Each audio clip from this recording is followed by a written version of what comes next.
হরে কৃষ্ণ বন্ধুরা, তোমরা সবাই কেমন রয়েছো? আশা করি সবাই ভীষণ ভালো রয়েছে। তো বন্ধুরা, আজকে সকাল থেকে ব্লগটা স্টার্ট করলাম। তাই যদি আমি সকালে উঠে আজকে ঘর দুয়ার পরিষ্কার করে নিয়েছি, তারপর নিজের কাজ শেষে তারপর দুপুরে রান্নাটি আরম্ভ করব। আমি 1 প্যাকেট সয়াবিন নিয়েছি, তো আজ করব সয়াবিন আলু মিষ্টি কুমড়ার সবজি। তো প্রথমে আমি সয়াবিনগুলো এখানে গরম জল দিয়ে উতলাই নিব। তারপর সেদ্ধ হয়ে যাওয়ার পর তারপর এখানে দেখুন মুগ ডালগুলো সুন্দর করে ভাজা ভাজা করে হালকা একটু লাল লাল করে ভাজা ভাজা করে নেব। তারপর ধুয়ে আমরা কড়াইয়ের মধ্যে জল বসিয়ে এই যে জল গরম হওয়া পর্যন্ত তারপর লবণ দিয়ে দুই 1 চামচ মতো লবণ দিয়ে তারপর এখানে ডালগুলো সুন্দর করে ধুয়ে আমরা ডালগুলো দিয়ে দিই। তো রান্না করার সময় যখন খিড়কি আমি একটু বন্ধ করে রান্না করি, কারণ এই খিড়কি দিয়ে হাওয়া ঢুকলে মানে দিকদার হয় রান্না করা। তো উপরে চিমনি আছে, চিমনির লাইট দিয়ে আমি রান্নাটা শেষ করি। তো এই যে দেখুন মুগ ডালটি সিদ্ধ হয়ে গেছে। ডালের মধ্যে একটু শিমের বিচি দিয়ে দিছিলাম।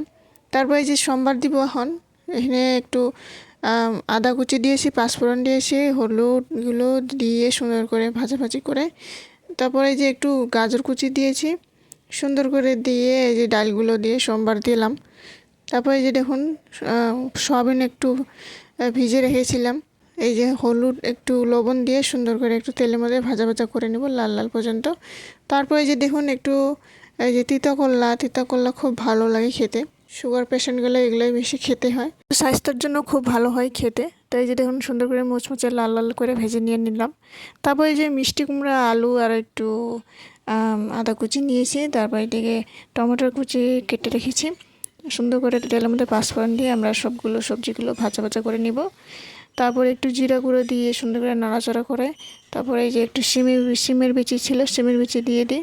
সুন্দর করে এই যে লাল লঙ্কার গুঁড়া সবগুলো দিয়ে নাড়াচাড়া করে নেব। 2 মিনিট ঢাকনা দিয়ে রেখে দিব।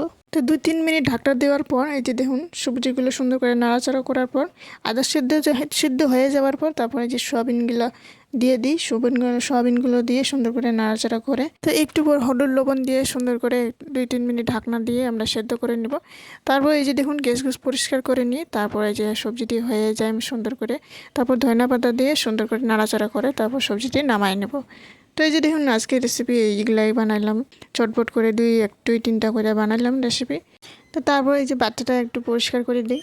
তা এই যে দেখুন পরিষ্কার করে ঘর দুয়ার পরিষ্কার করে তারপর কাপড় কানি ছিল সবগুলো গুছিয়ে গেছে। তারপর ওরে একটু ভাত ছাট খাওয়াই ওরে ঘুম পাড়াইয়ে দিই।